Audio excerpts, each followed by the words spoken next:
My name is Claire Renee Odom. I am 36 years old. I am sitting on the front steps of my father's house in Atlanta, Georgia, and it is 2:47 in the afternoon on the day we buried my mother. I am sitting here because I cannot be inside. Not because of the grief, though the grief is there, heavy and total, the kind that settles into the body like water into sand, and does not announce itself so much as simply become part of the weight of everything. I have been carrying that grief for 8 months, since July of last year. Since the phone call in the parking garage of the Meridian Law Group offices where I work, since my mother's voice on the line saying, "Claire, I need to tell you something," and me knowing before she finished the sentence that whatever came next was going to reorganize my life into before and after. I am sitting on the steps because 30 seconds ago, I walked into my mother's bedroom and found my stepmother standing over my mother's jewelry box. My mother has been in the ground for 4 hours. The jewelry box was open. Renee's hands were inside it. She was lifting pieces out one at a time. The pearl necklace my grandmother had worn to my parents' wedding. The diamond ring my father had given my mother on their 20th anniversary. The thin gold bracelet with the small enamel charm that my mother never took off, not once. Not in 36 years that I had known her. And she was holding each piece up to the light from the window and examining it the way you examine something you are deciding whether to keep. In the corner of the room, 2 men I did not recognize were wrapping my grandmother's Chippendale commode in moving blankets. I stood in the doorway for 3 seconds. I counted. Then I walked to my mother's dresser. I opened the top drawer. I took out a small silver locket. Oval. Old, the kind with a hinge that you press to open. My mother had kept it in that drawer for as long as I could remember. I had asked her about it once, when I was 12, and she had said that's for later. I had not asked again. I put the locket in my coat pocket. I walked out of the bedroom. I walked through the kitchen, past the catering staff that Renee had arranged to come in after the funeral reception, past the guests who were still holding their plates of finger sandwiches and speaking in the lowered voices of people who are performing their condolences, and out the front door. I sat down on the top step. The street outside my father's house was quiet in the way Atlanta residential streets are quiet on Thursday afternoons. Not silent, just temporarily unoccupied, as if the neighborhood had agreed to pause for the occasion. The dogwoods that lined the block were just beginning to bud. My mother had loved dogwoods. She had planted 3 of them along the left side of this house in 1998, and she had watched them grow for 26 years, and she was not going to see them bloom this spring. I put my hand in my coat pocket. My fingers found the locket. I pressed the hinge. It opened. Inside, on the left panel, a photograph of me. 7 years old, gap-toothed, squinting into the sun, at what I recognized as the backyard of the house I grew up in before my parents moved to this one. On the right panel, not another photograph, a folded piece of paper, small, the size of a fortune from a fortune cookie, pressed flat. I unfolded it. My mother's handwriting, the careful, looping cursive she had used for everything. Grocery lists, birthday cards. The notes she tucked into my lunch bag until I was old enough to be embarrassed by them and asked her to stop, which I have regretted every day since. The note said, "In your purse. Business card. Margaret Holloway. Call her after." I read it twice. Then I looked at my purse, sitting on the step beside me. I had carried it to the funeral this morning without thinking. The same black leather bag I carried every day to work, the bag I had grabbed automatically in the dark of my hotel room at 6 this morning, because habit does not stop for grief. I opened it. Inside, in the small front pocket where I kept business cards, among the cards of opposing counsel and court clerks and title company representatives that accumulated in that pocket the way debris accumulates in a coat pocket over a long winter. There was a card I did not recognize.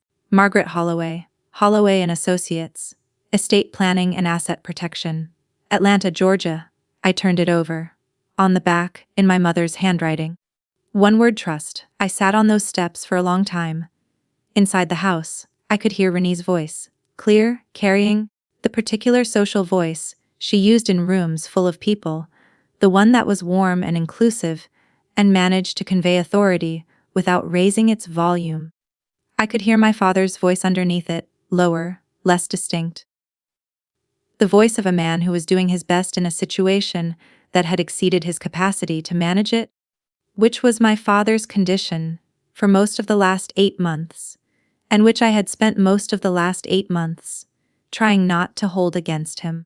But before I tell you what happened when I called Margaret Holloway, before I tell you what was in the envelope she brought to my father's house at 4047 that afternoon, and what Renee's face did when she opened it, and what my father said when he understood what my mother had done, I need to take you back. Not to the beginning, because the beginning of this story is the beginning of my entire life with my mother, and that is too long and too large to fit into what I need to tell you. But to the specific beginning, the morning in July, when my mother called me in a parking garage, and the 8 months that followed, and the particular way that a woman who knew she was dying chose to spend those 8 months. I need to show you who Diane Autumn was. Not the version that stood in a hospital bed and declined. Not the version in the obituary that listed her as beloved wife and devoted mother. The version that sat across from an estate planning attorney in August of last year and said, quietly and without drama, I need to protect what I have built. My daughter doesn't know I'm doing this. That is intentional. You need to understand that version of her. Because that version is the one that was sitting on those front steps with me, in a silver locket in my coat pocket, while 2 men I did not recognize carried her grandmother's commode out of her bedroom. If you have ever lost someone who loved you better than you knew, if you have ever stood at a grave and understood, too late, the full dimensions of what you had, then you already know something about this story. Drop your city in the comments. Tell me what time it is where you are. And if you have not subscribed yet, stay with me. Because what happens in my father's house in the next 2 hours is not the ending I expected. It is the ending my mother planned. Now, let me take you back. My mother's name was Diane Carroll Autumn, born Diane Carroll Marsh, in Savannah, Georgia, on April 12, 1961. She was 62 years old when she died, and she looked, in most of the photographs from the last decade of her life, like a woman 10 years younger.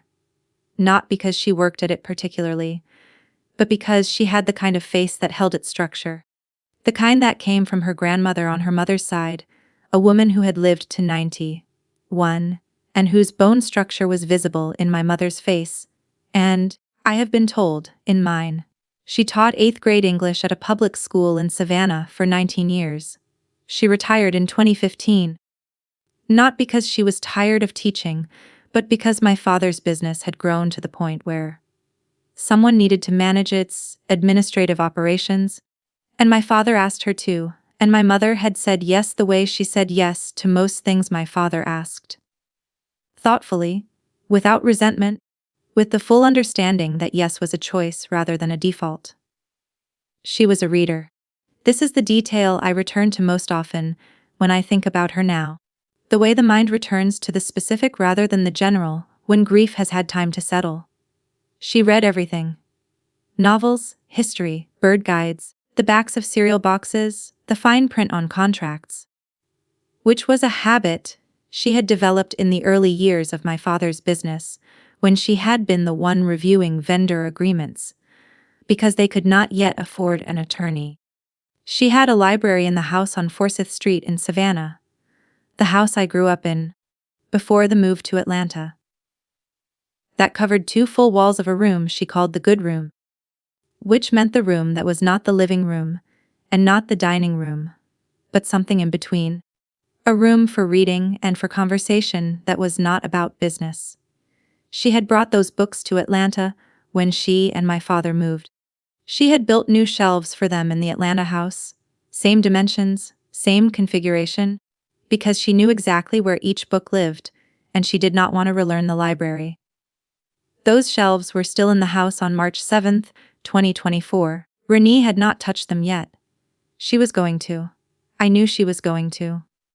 Not because Renee had said anything specific, but because I had watched Renee move through my mother's house for 8 months with the specific attentiveness of a person who is cataloging rather than helping, who notices the value of things in a way that is different from the way you notice things you love.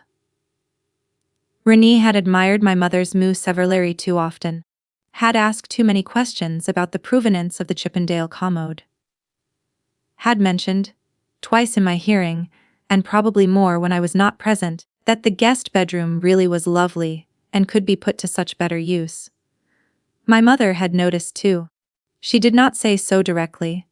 She was not a direct person in the way that word is sometimes meant, the blunt, frontal approach to conflict. She was direct, in the way of people who have been paying close attention for a long time and who choose the moment to say the true thing very carefully. She said it to me once, in October of last year, during one of my weekly visits. She was sitting up in the bed that had been set up in what used to be my father's study, because the stairs had become difficult. And I was sitting in the chair beside her, and we were doing what we did most of those visits, which was talking about everything except the specific thing that was happening. She said. Renee asked Gerald about the ring again. I looked up from the book I was holding, which I had not been reading. The ring was my mother's diamond, the one my father had given her on their 20th anniversary. 2 carats, princess cut, set in platinum. She wore it every day until her hands became too swollen for rings, and then she had put it in the jewelry box, and Renee had noticed it there and had asked my father about it, once in August, once in September, and apparently now again. What did he say? I asked. He said it was Diane's ring, my mother said. Which is true. She paused. It's also not a complete answer.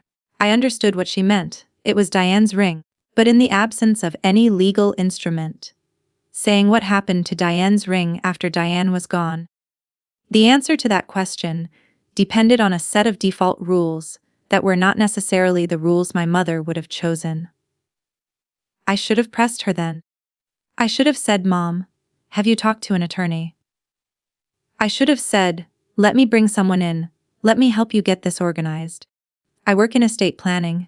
I know exactly what documents need to exist and what happens without them. I did not say any of those things.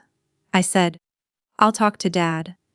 And she said, with the specific gentleness she used when she was correcting me, without wanting to embarrass me, I've handled it, Claire. That's what I'm telling you. I just wanted you to know. I did not understand what she meant. She was telling me she had already made the calls, signed the documents, filed the paperwork. She was telling me that the matter was handled, that I did not need to carry it, that whatever Renee asked my father about, and whatever my father's answer was, the outcome was already determined. She was telling me, in the language she used for most of the important things, the oblique, reassuring language of a woman who wanted to protect her daughter from worry, that she had done what needed to be done. I heard, she's upset about the ring but managing it. I did not hear, she has already transferred the ring to my name. I did not understand that I had missed the real sentence until I was sitting on a front step 4 months later, holding a business card with the word trust, written on the back in her handwriting. She had told me in October. I had not understood. That is not a failure of love. It is a failure of listening. The kind that happens when you are sitting in a room with someone who is dying, and everything you hear passes through the filter of that fact, and the filter changes the frequency of things until some of them become inaudible. My mother understood this about grief. She had watched her own mother lose her father, and she knew what it did to the hearing. She had not relied on my understanding. She had written a note. She had put it in a locket. She had put the locket in a drawer where I would find it. She had put a business card in my purse sometime in the weeks before she died. I still do not know exactly when, whether she asked my father to do it, or whether she managed it herself on one of the days I was not there, which tells me something about her resourcefulness in those last weeks that I am still not entirely able to hold. She had created a system that did not depend on my comprehension. It depended only on my finding the locket and pressing the hinge and reading a note. She had known I would do those things. She knew me. The first time I met Renee was in February of 2020, at a dinner my father hosted in Atlanta that I had driven up from Savannah to attend. He had called me the week before, not to ask if I would come, but to tell me what kind of person Renee was, which was his way of asking me to be open, which was his way of telling me he already knew I might not be. She's easy to talk to, he said. You'll like her. I did not like her. Not immediately. Not viscerally. Not because of any single thing she said. She was attractive and well-dressed and socially fluent in the way of people who have spent a long time in rooms where fluency is the only currency.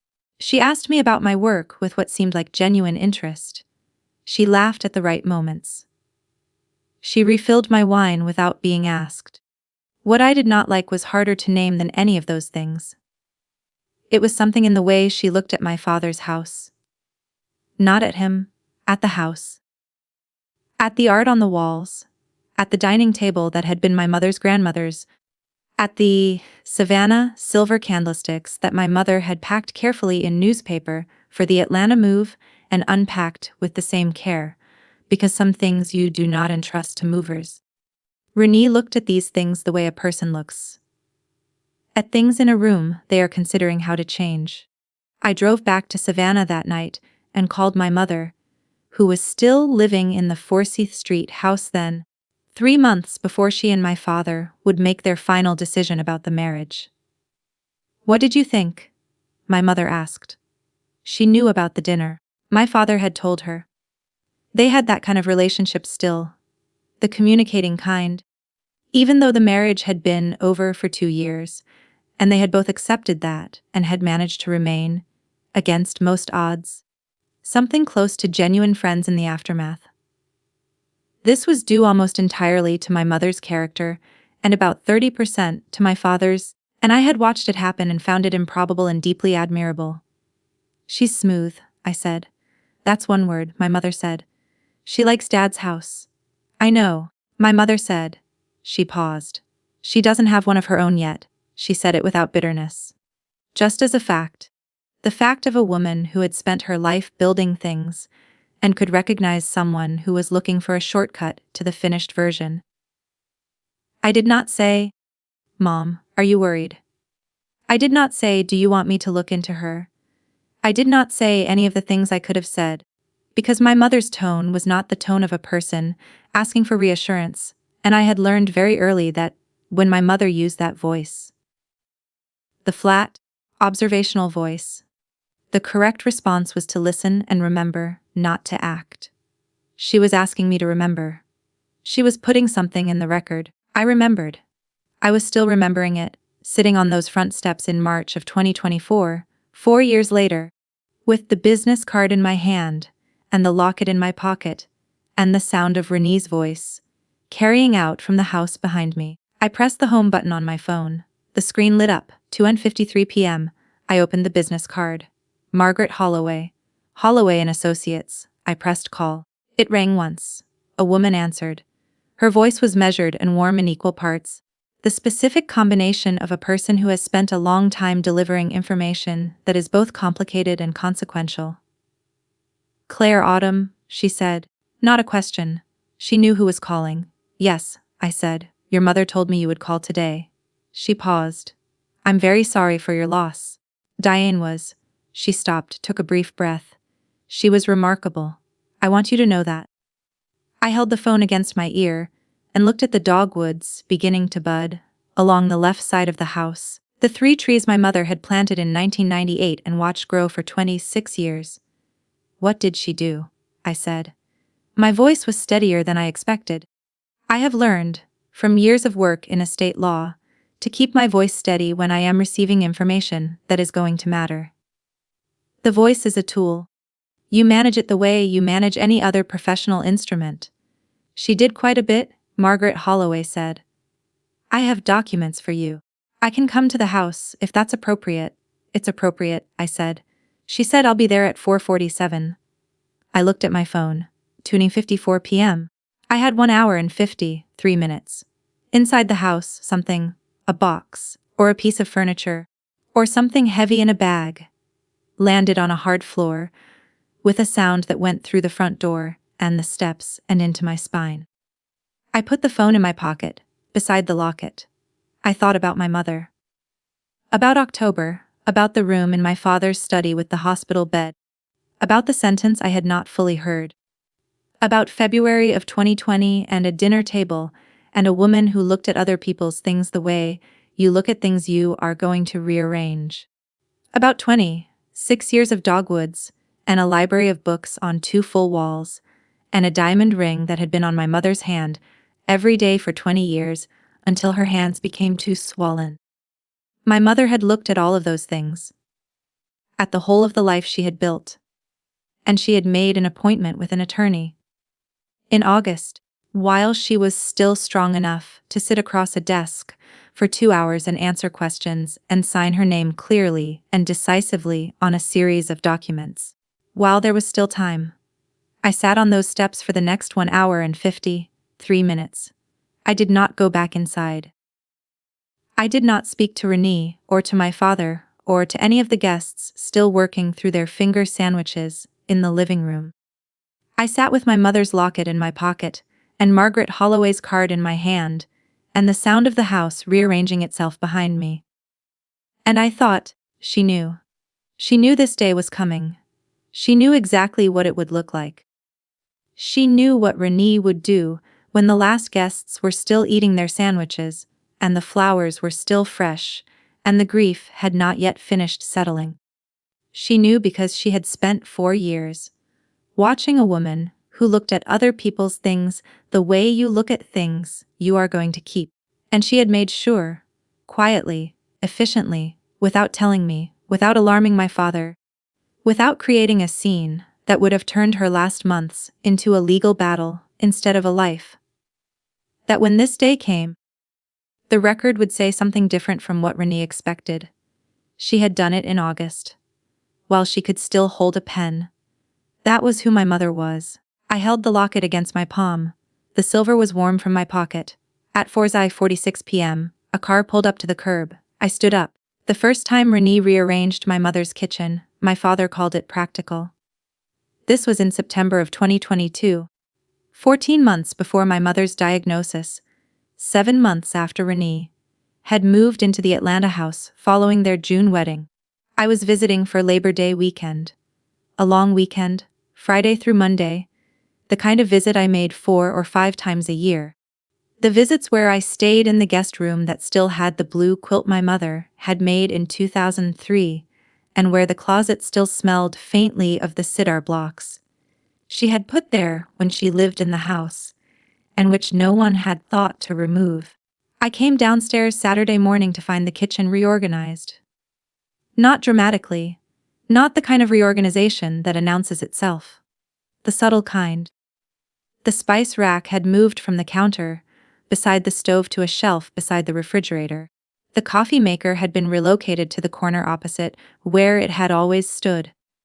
The cabinet above the sink, which my mother had used for glassware for 23 years, now held cereal boxes. I stood in the kitchen doorway for a moment. My father was at the table with his coffee, reading something on his phone. "Where did the glasses go?" I asked. "Cabinet by the dishwasher," he said, without looking up. Renee reorganized a little. "More functional," she said. I poured my coffee. I did not say the glasses have been above the sink since 1999. I did not say, "Your ex-wife organized this kitchen for 23 years and knew exactly where everything was, and I learned to make coffee in this kitchen at age 14 by reaching above the sink without looking."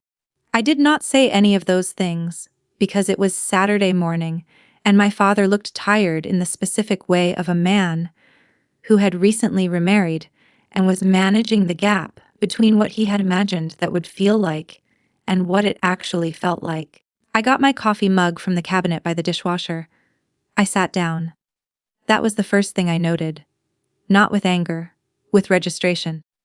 The specific mental filing that I had learned from a decade of paralegal work, where what you document is not your reaction to a thing, but the thing itself, precise and factual and stripped of the emotional content that makes records unreliable. Renee had reorganized the kitchen. My father had called it practical. I filed it and I moved on. The accumulation never announces itself as accumulation. It presents as individual events, each one small enough to dismiss, each one arriving with its own reasonable explanation, each one adding to a total that you cannot see, until you step far enough back to look at the whole. I stepped back far enough in the months that followed. Here is what the whole looked like. It looked like Christmas of 2022. My father's house. The dining table that had been my mother's grandmother's. A long oval of dark walnut, solid and heavy, with 6 chairs that matched it and 2 extension leaves in a hall closet that had held their positions in that closet for 30 years. My mother had refinished that table herself in 1997, sanding and oiling it over 3 weekends, working in the garage on a tarp. She had told me this story exactly once, not as a story about her skill, but as a story about patience, about the specific satisfaction of bringing something old back to itself. At Christmas of 2022, Renee had placed a centerpiece on that table. A large arrangement of white poinsettias and silver branches and small glass ornaments that was so large it prevented anyone seated at the table from seeing the person directly across from them. My father sat at one end. Renee sat at the other. I sat to the side, next to Renee's daughter from her first marriage, a woman named Cassandra who was 31 and who spent most of the dinner on her phone. "Your centerpiece is beautiful," I said to Renee. "I said it the way you say true things that are not the whole truth." Renee smiled. "I have a thing for arrangements," she said. "Gerald keeps telling me I should do it professionally." My father nodded and smiled. He had the look of a man who was monitoring 2 frequencies simultaneously. The conversation at the table, and the temperature of the room, which had its own separate reading. After dinner, when Renee and Cassandra were in the kitchen and my father and I were alone in the dining room with our wine, I said, "She's making herself at home." My father looked at me. He held the look for a moment, then looked at the centerpiece. "She's trying," he said. "I know," I said. "I did not say trying and making yourself at home are different things.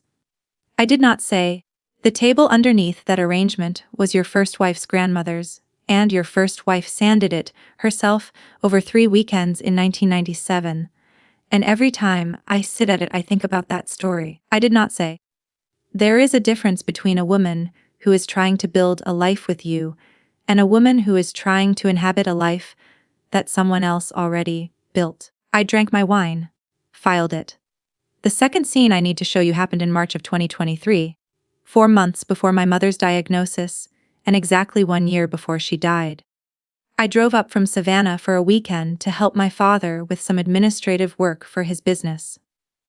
Quarterly filings, a contract review, the kind of thing I did for him twice a year, because it was useful, and because it gave me a reason to visit that did not require either of us to navigate the specific emotional terrain of just wanting to see each other, which neither of us was particularly good at doing directly. Renee was home that weekend. She was usually home. She had a part-time role at a design firm that involved, as far as I could tell, irregular hours and a great deal of consulting from home offices and lunch meetings. She moved through the house with the comfortable authority of someone who had been there long enough to have stopped being a guest. On Saturday morning, I came out of the guest room to find Renee in the hallway, outside my father's study, looking at the photographs on the wall. My father had a gallery wall in that hallway. 23 photographs in mismatched frames, the kind of wall that accumulates rather than gets designed.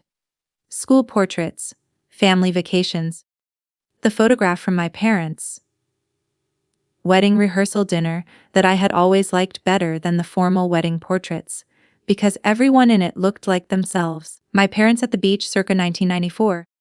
My father holding me at approximately 2 days old, with the stunned expression of a man who cannot believe what has happened to him. My mother at 40, standing in the library in the Savannah house, laughing at something off camera.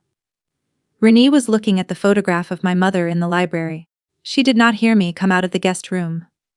I stood in the hallway for a moment before she turned. "Good morning," she said. Her tone was pleasant, unguarded. She had not been caught doing anything wrong. She had been looking at a photograph on a wall. I knew this. And yet something in the quality of her attention to that specific photograph, the one of my mother, laughing, in her own library, sat wrong in a way I could not precisely articulate. "You're up early," I said. "Couldn't sleep," she said. She gestured at the wall. "There are so many of her. I keep thinking I should suggest to Gerald that we update some of these." I looked at the wall. At 23 photographs that had been accumulated over 30 years. "Update them how?" I said. "Oh, some newer ones. The four of us, maybe, when Cassandra visits. I think it would help Gerald to have something more current." She smiled, the warm, inclusive smile she used in social situations. "It's just an idea. I don't want to push." She pushed a little every time. That was the method. The idea floated as an idea, offered as consideration, never imposed, never demanded. Just placed in the room and left there to work on the available minds. I went to the kitchen and made coffee. Filed it. But I called my mother that evening from the guest room. Not about the photographs. I did not tell her about the photographs, because my mother's relationship with my father's new life was something she had managed with a dignity that I respected, and did not want to disturb with tactical reports from his hallway walls. I called her because I needed to hear her voice. Because the weekend had accumulated into something that required an anchor. And my mother was the anchor. We talked for an hour and 40 minutes. About her garden, which was producing in March the first small signs of whatever she had planted in February. About a novel she was reading, which she had opinions about that were more interesting than the novel deserved. About my work. A probate case I was managing that had become complicated in ways that were professionally interesting and personally exhausting. Before we hung up, she said, "How was the house?" "Fine," I said. "And Renee, she's made herself comfortable," I said. A pause. The specific pause of my mother receiving information she already possessed. "I know," she said. "Your father tells me things." I thought about that. About my father calling my mother, his ex-wife, his former partner of 31 years, to talk about his current wife. About my mother receiving this information and holding it and not, as far as I could tell, doing anything dramatic with it. "Does it bother you?" I asked. I had never asked her this directly. She thought about it genuinely, the way she thought about things that deserved real consideration rather than reflexive response. "It would have bothered me once," she said. "Now I mostly just think about what I built and whether it's secure." I did not understand that sentence in March of 2023. I understand it completely now. My mother's diagnosis came in July of 2023, stage 3 ovarian cancer, the kind of diagnosis that arrives with a specific, reorganizing clarity. Not the clarity of hope exactly, but the clarity of understanding that time is now a different kind of resource than it was before. That the things left undone carry a different weight. That what you choose to do with the months available is the most important decision you have ever made, and you are making it under conditions that would make any decision difficult. My mother chose to spend those months, among other things, with an attorney. I did not know this then. What I knew then was the drive from Savannah to Atlanta, every week, every Thursday. I knew the way the I-16 looked in the early morning, flat and straight through the Georgia low country, the pine forests and the occasional water tower, and the particular light of 7 in the morning in midsummer, when the heat was already present in the air, but the sun had not yet committed to being brutal. I knew the hospital parking structure on Peachtree, where I learned to park on the 4th level, because the elevator worked more reliably there. I knew the specific sound of the oncology ward, not dramatic, Not the way medical wards sound in films, just quietly busy. The specific business of a place where important things were happening, and the people managing them had become accustomed to the importance. I knew my mother's face across a hospital table, and I knew Renee's behavior during those months. That is what I need to show you. Not because it was operatically villainous. It was not. It was something quieter, and in some ways more difficult to name. It was the behavior of a woman who was present at a death, and was also thinking about what the death would leave behind. In August of 2023, 1 month after the diagnosis, I came to the Atlanta house on a Thursday to find Renee in the sitting room with a woman I did not know. They were looking at fabric samples spread across the ottoman. The sitting room was the room adjacent to the library. The room with the 2 cream sofas and the low table and the large window that looked onto the garden my mother had planted in 2019. I stood in the doorway. Renee looked up. "Oh, Claire, good." She gestured at the woman with the fabric samples. "This is Dolores. She does interiors. We're thinking about recovering the sofas." The sofas had been recovered 4 years ago. I knew this because I had been present when my mother chose the fabric. "My mother is in treatment," I said. My voice was even. I had a full day's drive and a hospital visit behind me, and I did not have the energy to be anything other than direct. Renee tilted her head. A slight tilt. The kind that communicates gentle disagreement without committing to it. "I know," she said. "But life goes on, Claire. That's what Diane would want." I did not say, "You have been married to my father for 14 months, and you did not know my mother well enough to know what she would want." I did not say, "The sofas do not need to be recovered." I did not say, "My mother planted that garden outside the window, and it is still producing and she is still alive." I said, "I'll be upstairs." I went upstairs. I sat in the chair beside my mother's bed. She had started sleeping upstairs again, after a bad week in early August. And my father had reconfigured the bedroom to make it more comfortable. With a chair for visitors, and a small table with a lamp, and a rotating stack of library books that I brought every Thursday from the Savannah Public Library, on a standing order I had established with the reference librarian. My mother read through the last 8 months of her life with the same appetite she had always read. Faster, if anything. As if she were making sure to finish. "How was your drive?" she asked, not looking up from the novel she was halfway through. "Long," I said. "Renee's having the sofas recovered." My mother turned a page. "I know," she said. "She told Gerald last week." "What did he say?" She looked up then. "He said Renee could handle it." I sat with that for a moment. With the specific weight of that sentence. He said Renee could handle it. The sofas, the kitchen, the gallery wall, the photographs. Renee could handle it. Gerald, who was a good man and a weak one, who had loved my mother for 31 years and had not known how to be alone after, and who had found in Renee someone who was very good at handling things. Gerald was, in the most fundamental sense, letting go of the house. Piece by piece, in the way that men like him let go of things, not through decision but through delegation. Renee could handle it. What my father did not understand, what I was only beginning to understand, was that what Renee was handling was not the sofas. The third scene was September of 2023, a Saturday afternoon. My mother was having a better week. The second cycle of chemotherapy had been less brutal than the first, and she was sitting up and eating and sharp, in the way she was always sharp when she had enough energy to be fully herself. I was in the chair beside her bed, and we were, nominally, watching a documentary about the Georgia coast that neither of us was fully attending to. Renee appeared in the doorway. She had a glass of water, which she set on the side table, and a small tray with crackers and fruit, which she set on the bed within my mother's reach. Then she looked around the room. The slow, evaluative look I had come to recognize, and her eyes settled on the paintings. There were 3 of them in the bedroom. Small oils, all Georgia subjects, a marsh, a stand of Spanish moss, a view of the Savannah River from the bluff. My mother had bought them over a period of years from local artists. They were not famous paintings. They were not worth a fortune.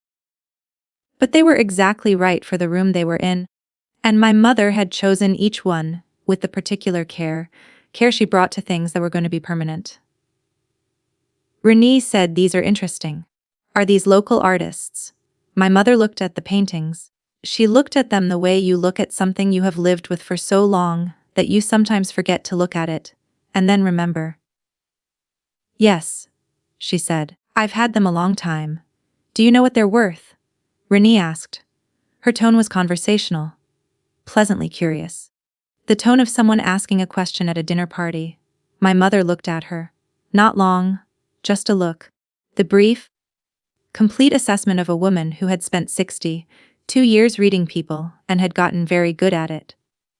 "They're worth what they mean to me," she said. Renee smiled. "Of course," she said.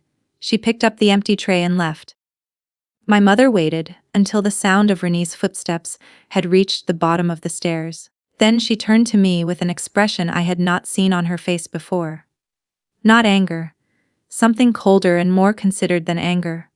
She said, "Claire, do you still have the card of that appraiser? The one you used for the Hendricks estate?" I looked at her. The Hendricks estate had been a probate case from 2 years ago. The appraiser was a man named Douglas Prout, certified by the American Society of Appraisers, thorough and reliable. "I have his number," I said. "Could you get me it?" She held my eyes. "Not now. Later. When you leave tonight." I looked at her for a moment. At my mother's face, which was thinner than it had been in July, but which held, in its structure and in its expression, every year of the woman she was. "Are you going to have the paintings appraised?" I asked. "Among other things," she said. She picked up the novel she had set aside when Renee came in. She found her page. She started reading. "Among other things." I drove back to Savannah that night with Douglas Prout's number in a text message to my mother's phone, and I thought about what she had said.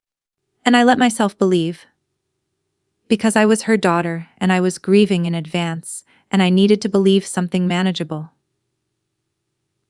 That she was going to have the paintings appraised for insurance purposes. That this was a practical matter of documentation. That my mother, who had always been organized, was getting her things in order, in the way that organized people do. I let myself believe that because the alternative, the accurate understanding, would have required me to sit with the full weight of what was happening, which was that my mother was preparing, not for insurance, for after. She was looking at the life she had built, and the woman who was already measuring its dimensions, and she was deciding what to do. She had already decided. I just did not know it yet. By November, I had been making the Thursday drive for 4 months. The rhythm of it had become its own thing. The early alarm. The packed bag, the drive north on the I-16, the hospital or the house depending on the week. The evening in the chair, beside my mother's bed with the library books and the documentary neither of us watched.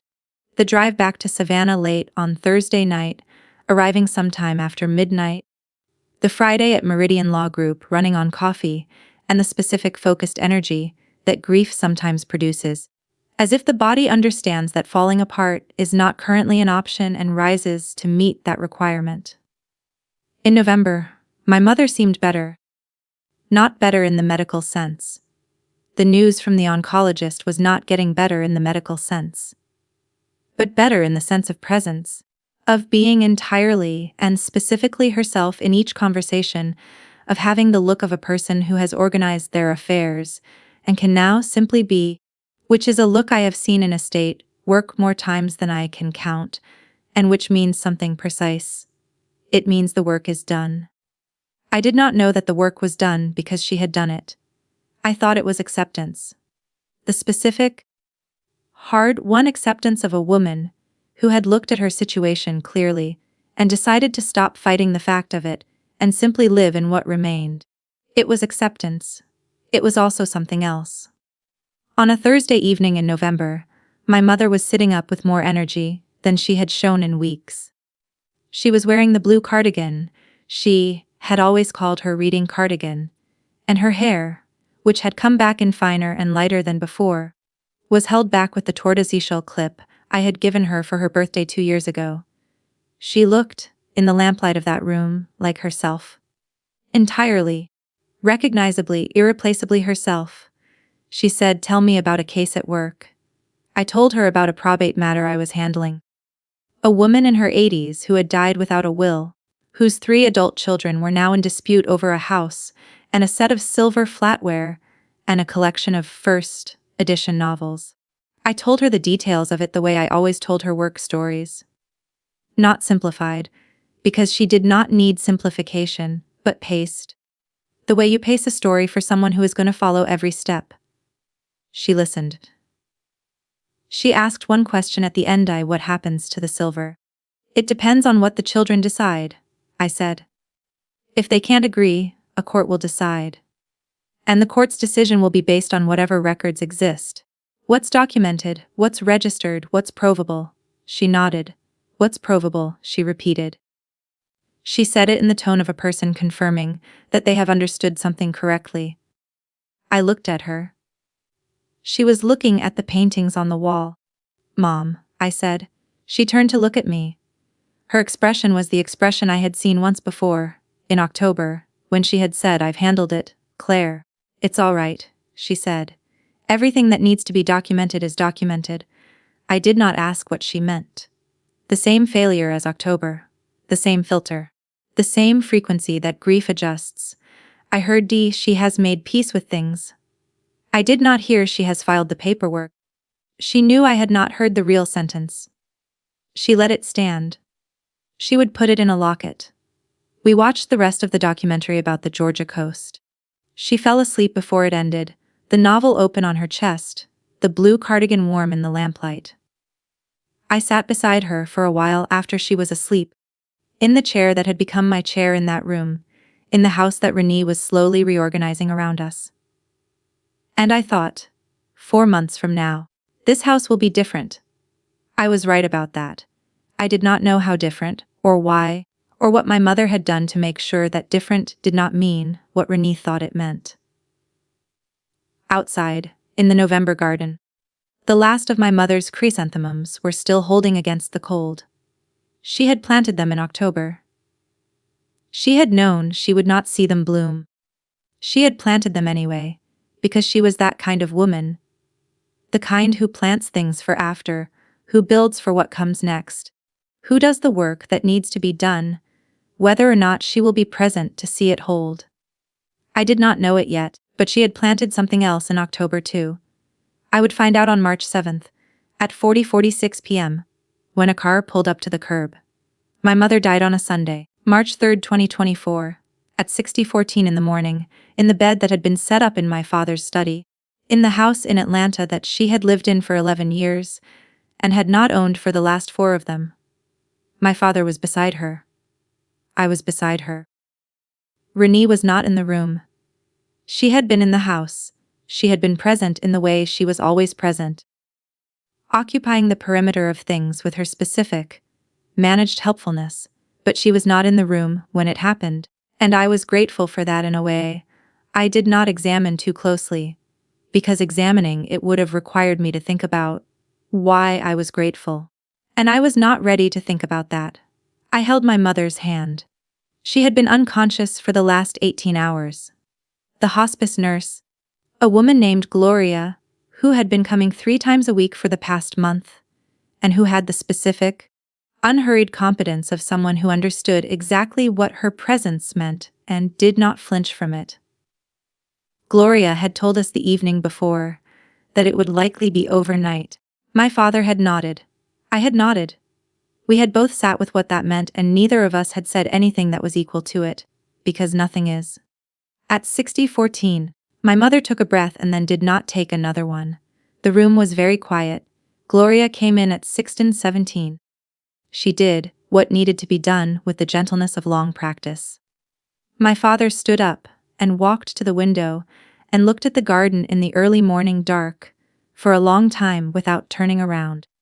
I stayed in the chair and held my mother's hand until it was no longer something that made sense to do, and then I set it down carefully.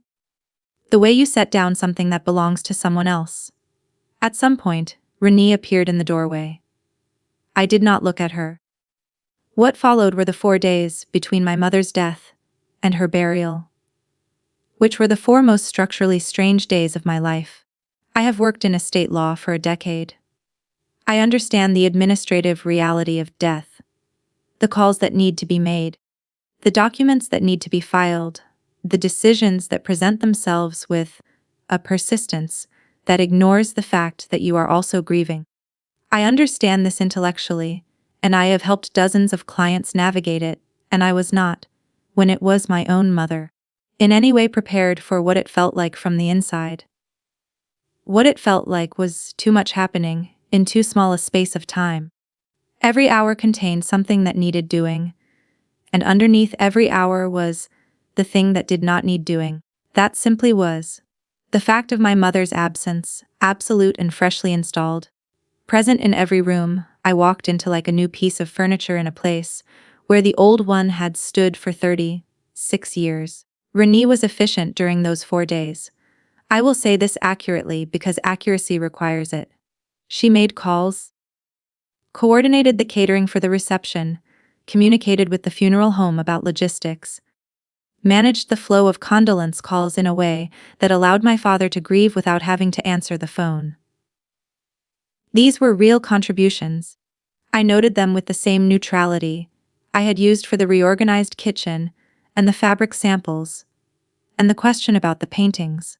But I also noted other things. On the evening of March 4th, the day after my mother died, 30 hours after 6:14 a.m., I came downstairs from the guest room to find Renee in the library. She was standing in front of my mother's books, not reading, assessing, her head tilted slightly, moving from left to right along the shelves in the specific way you move your eyes when you are cataloging. I stood in the doorway. She heard me and turned. Her expression rearranged itself smoothly from whatever it had been to something softer. "There are so many," she said. "It's going to be quite a project." She said it with a small, sympathetic smile. The smile of a person acknowledging a burden. I did not say anything. I went back upstairs. On March 5th, I overheard a phone call. I was not trying to overhear it. I was in the hallway outside the kitchen, having come downstairs for coffee at 7 in the morning, and Renee's voice was carrying in the way that voices carry in a quiet house early in the morning, when the person speaking does not know they are audible. "I don't think Gerald will fight me on any of it," she was saying. "He trusts me to handle it. And honestly, with everything the daughter is going to deal with emotionally, she won't be paying close attention. There's that commode, and the jewelry, and the paintings in the bedroom that I had appraised last fall." I stopped walking. I stood in the hallway. I want to be precise about what I felt in that moment.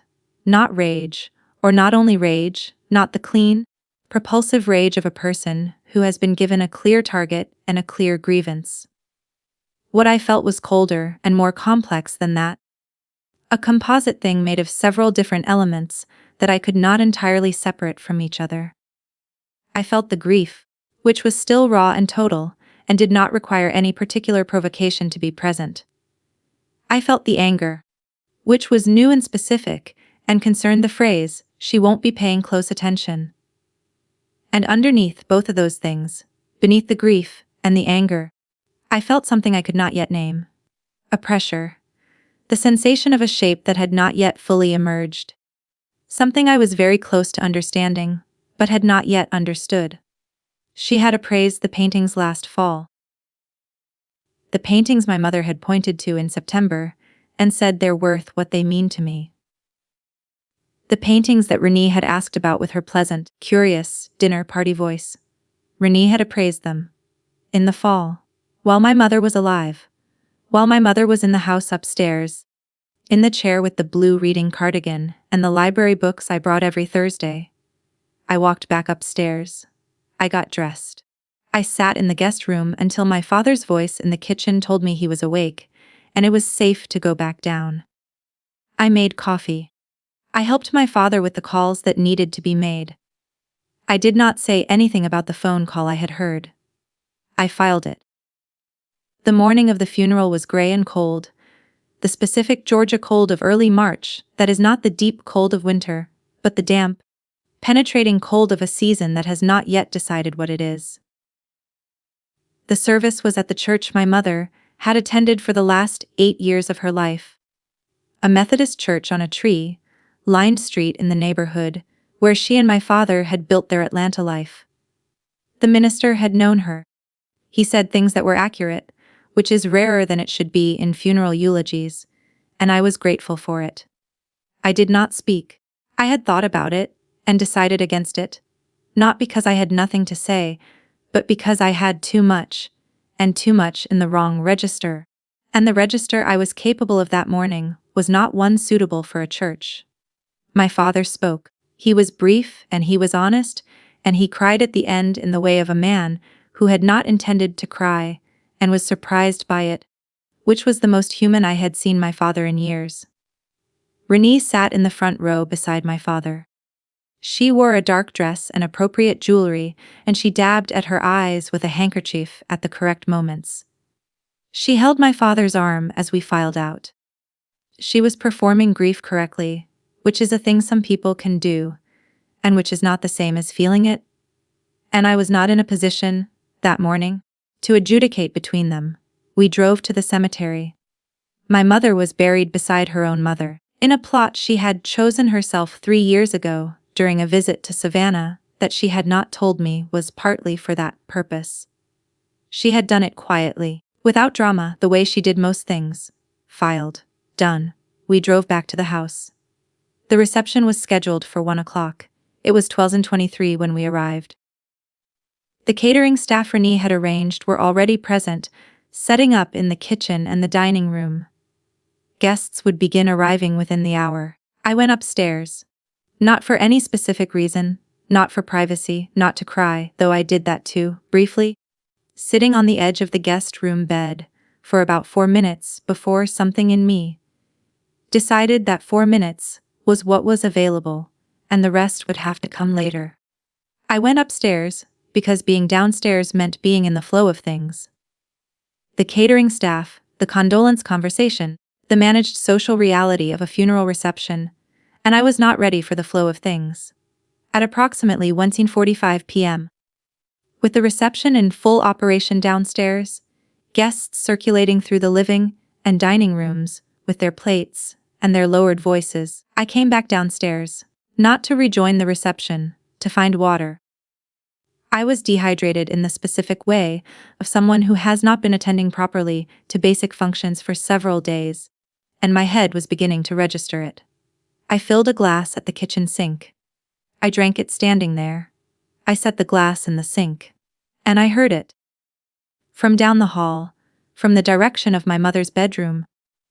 The room that had been my father's study, the room with the hospital bed and the chair and the paintings and the jewelry box. A sound. Not loud. Just present. The sound of movement of furniture. Of something heavy being repositioned on a floor. I walked down the hall.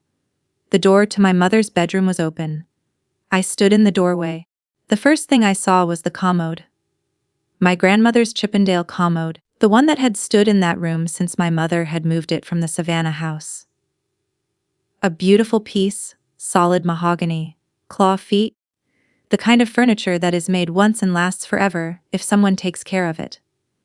2 men I did not recognize, not the catering staff, different men. Men who had arrived separately, and whom I had not seen come in, were wrapping it in moving blankets. One had a dolly. They were working with the practiced efficiency of people who had been hired to move things, and who moved them without asking questions. The second thing I saw was Renee. She was standing at my mother's dresser. The jewelry box. My mother's jewelry box, dark wood with a brass clasp. The one that had sat on that dresser for as long as I could remember, was open in front of her. Her hands were inside it. She was lifting pieces out one at a time. The pearl necklace. The diamond ring. The thin gold bracelet with the enamel charm. She held each one up toward the window. The light from the window caught the diamond and put a small rainbow on the wall. In the far corner, 2 plastic garbage bags, the large black kind, filled with what I could see were my mother's clothes. Her cardigan. The blue one. The reading cardigan. Visible through the thin plastic, crumpled, stuffed. I stood in the doorway for 3 seconds. My mother had been in the ground for 3 hours and 41 minutes. The reception guests were 30 feet away, in the living and dining rooms, eating finger sandwiches and speaking in lowered voices. I want to tell you about those 3 seconds, because they are the most important 3 seconds in this story. More important than what happened when Margaret Holloway arrived. More important than what Renee's face did when she understood. More important than any of what came after. In those 3 seconds, I understood what I was looking at. I am a paralegal. I have spent a decade in estate work. I understood, with complete professional clarity, that what I was watching was a woman helping herself to assets that she believed belonged to her by virtue of circumstance. By virtue of being the current wife, the present occupant, the person my father had said could handle it. She was not thinking about legal documents. She was not thinking about recording offices, or notarized transfers, or the names on the certificates attached to each piece of property she was lifting out of a jewelry box. She was thinking about what was in the room, and who was going to claim it, and moving before anyone else moved. She did not know about Margaret Holloway. She did not know what my mother had spent the previous 7 months doing. She did not know what was in the envelope that would arrive at this house at 4:47 p.m. She did not know any of those things. And in those 3 seconds, standing in the doorway, I made a decision. I was not going to tell her. Not yet. Not in this moment, not in this room. Not while she was standing at my mother's dresser, with my mother's diamond in her hand, and the blue reading cardigan crumpled in a garbage bag in the corner. Not while 2 men were wrapping my grandmother's commode in moving blankets. I was going to let her continue. This is the part that people sometimes misunderstand when I tell this story. They think the decision not to speak was weakness. The same instinct that makes people avoid confrontation. The same reflex that had let me absorb so many things over 4 years without saying the accurate word for them.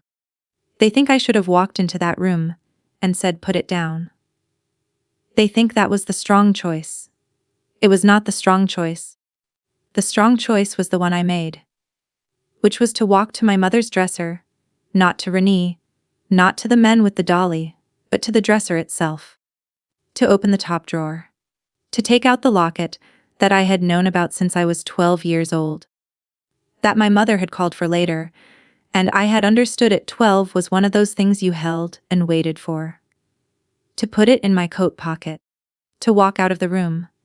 Because I had Margaret Holloway's card in my purse. Because my mother had put it there.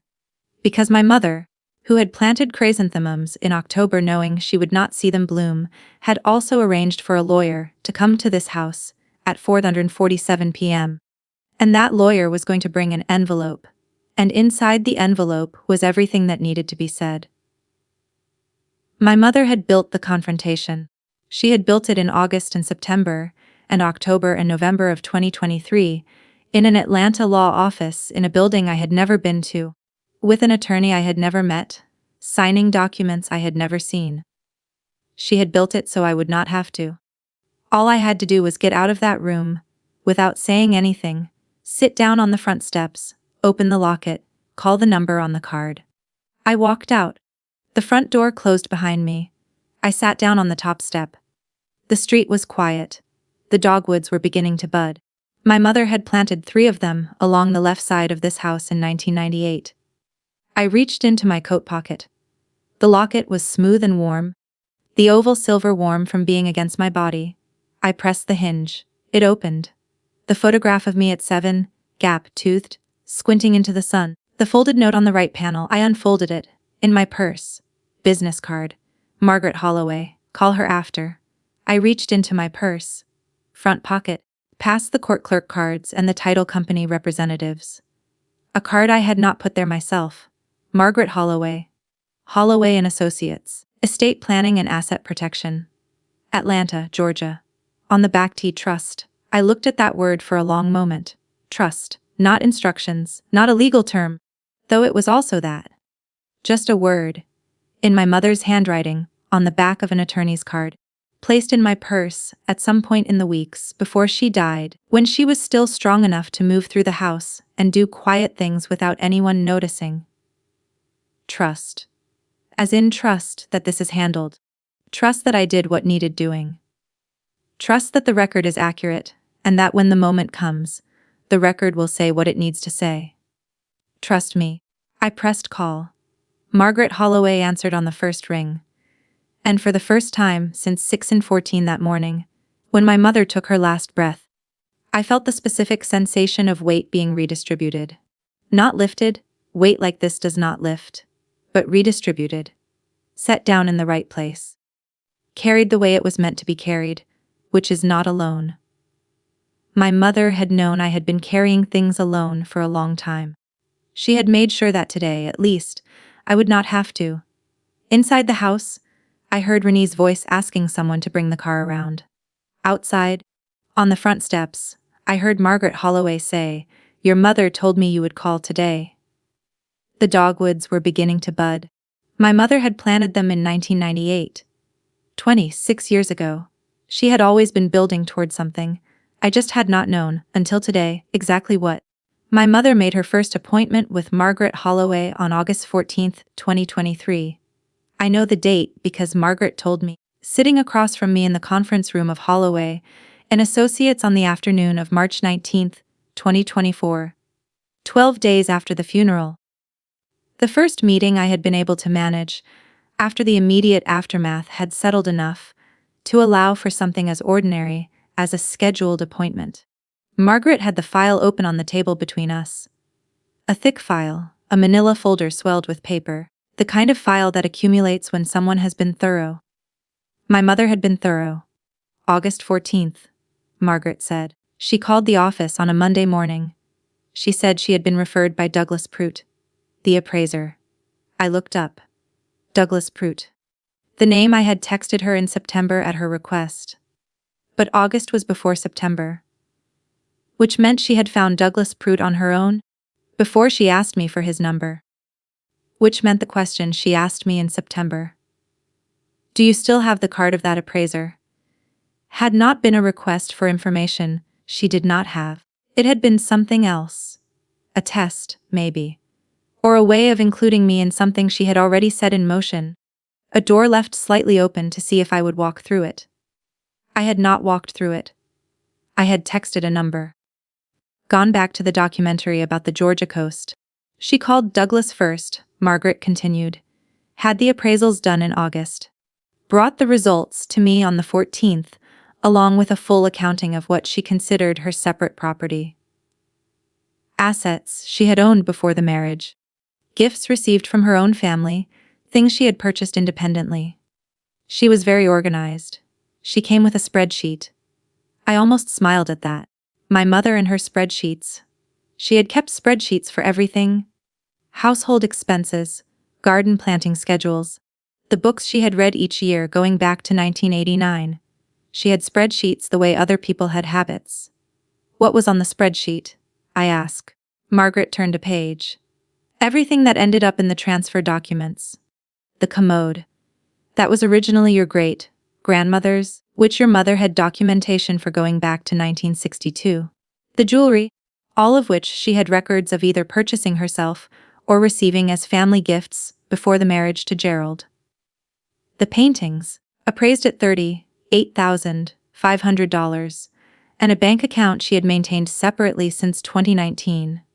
She looked at me. Did you know about the account? No, I said. Your mother opened it in her name only in March of 2019. She had been moving money into it gradually since then, not large amounts at any one time. Modest, regular transfers. By the time she came to see me in August, the balance was $102,620. I sat with that number. With the image of my mother, in 2019, the year Renee had come into my father's life, quietly opening a bank account. Moving money into it in modest, regular amounts. Over 4 years. Building something that no one knew about. She started in 2019, I said. Yes. Margaret held my eyes. She was a careful woman, your mother. She saw something coming and she started preparing for it 3 years before she got sick. I looked at the table. At the thick file.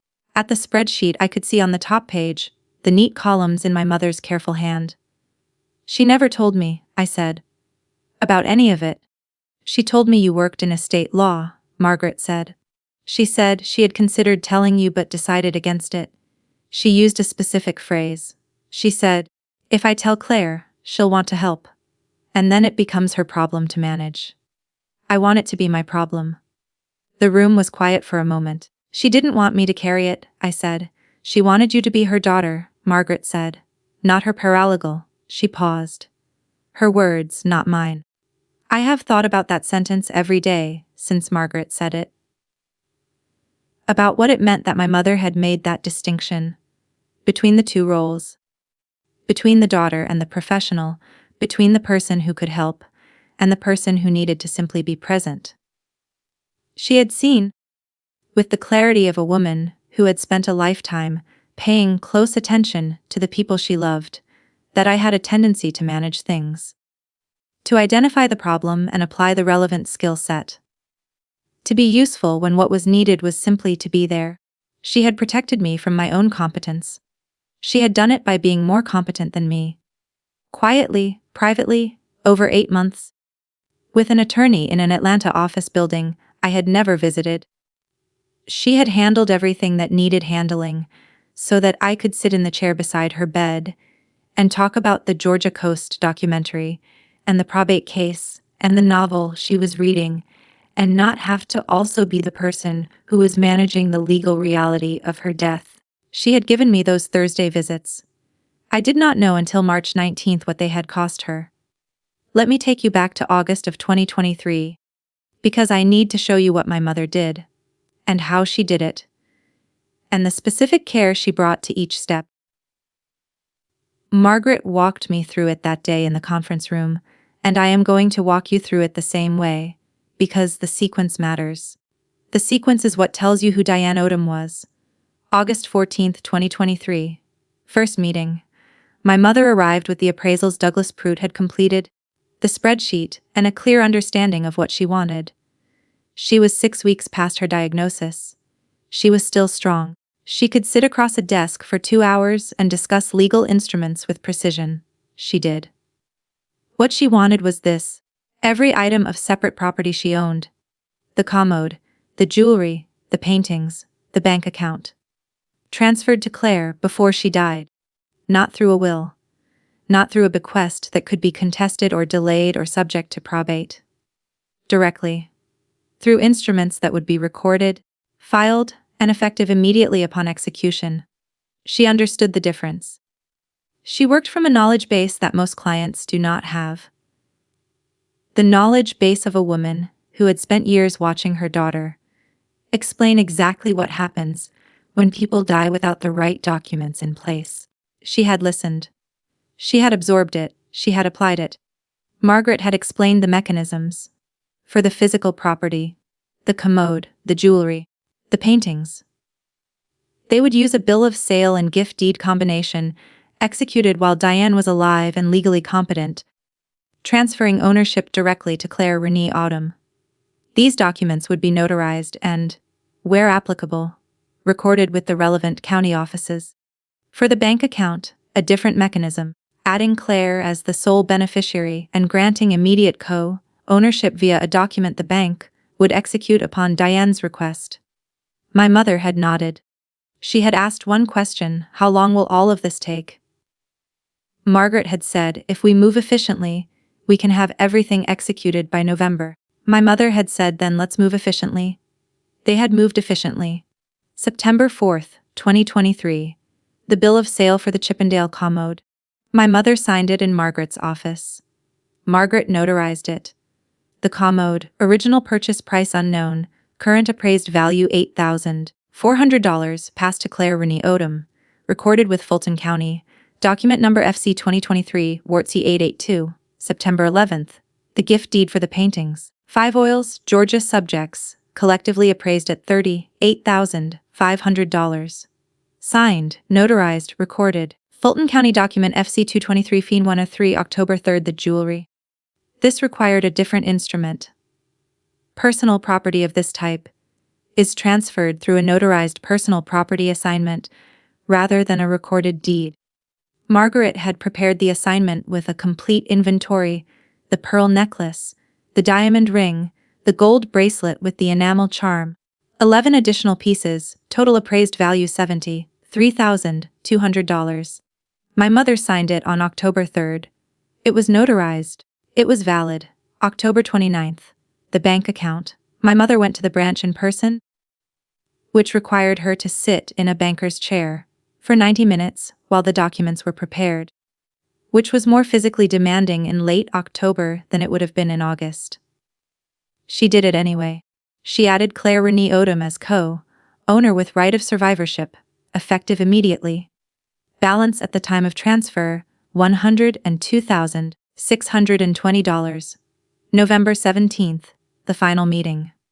Margaret had prepared a summary document, a single page listing every transfer completed, every document number, every recorded instrument. My mother had signed it.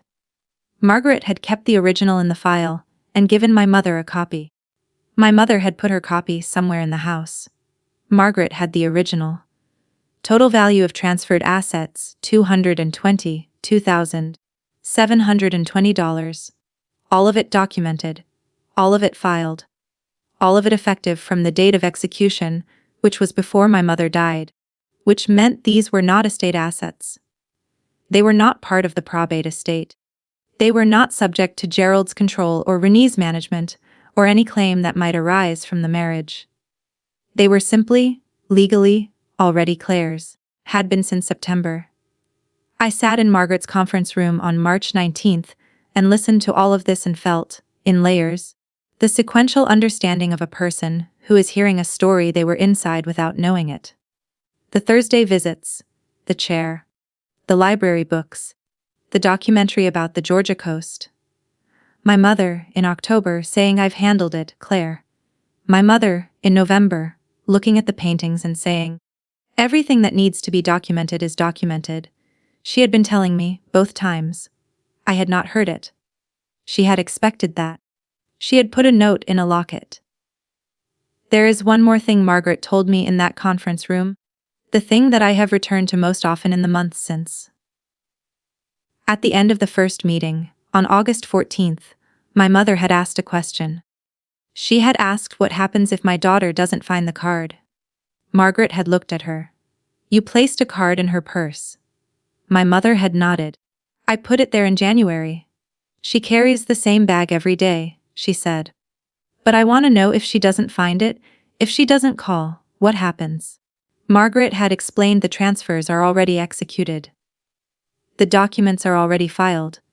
Even without Claire's active involvement, the property is legally hers.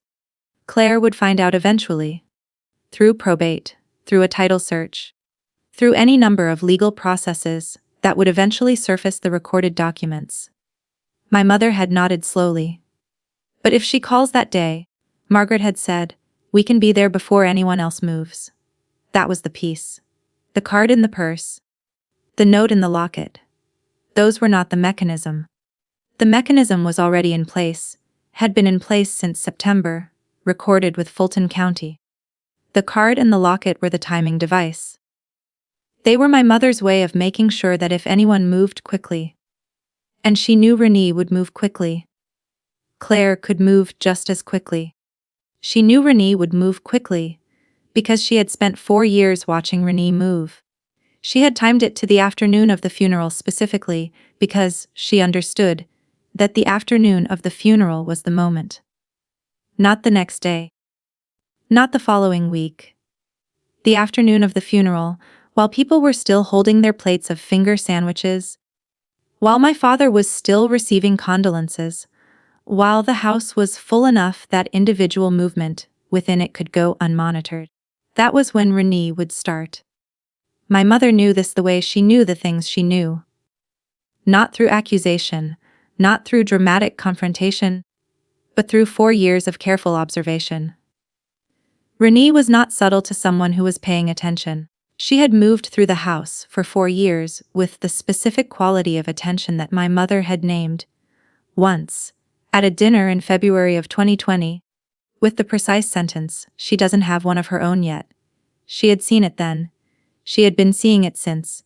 And when she understood, in July of 2023, that she was going to die, she had made a decision not to fight, not to confront, not to tell Gerald, who would have been upset and conflicted and ultimately ineffective. Not to tell me, who would have wanted to manage it and would have made it harder than it needed to be. To call Douglas Prout. To call Margaret Holloway. To spend 3 months signing documents in an office building I had never visited. To put a card in my purse. To trust the paperwork. Now, let me tell you about March 7th, 2024. After the front steps and the phone call and the 1 hour and 53 minutes I sat waiting, Margaret arrived at 4:46 p.m. as I said. A car I did not recognize, a gray sedan, pulling up to the curb in front of my father's house. She was 52. I would learn later. Though she looked younger.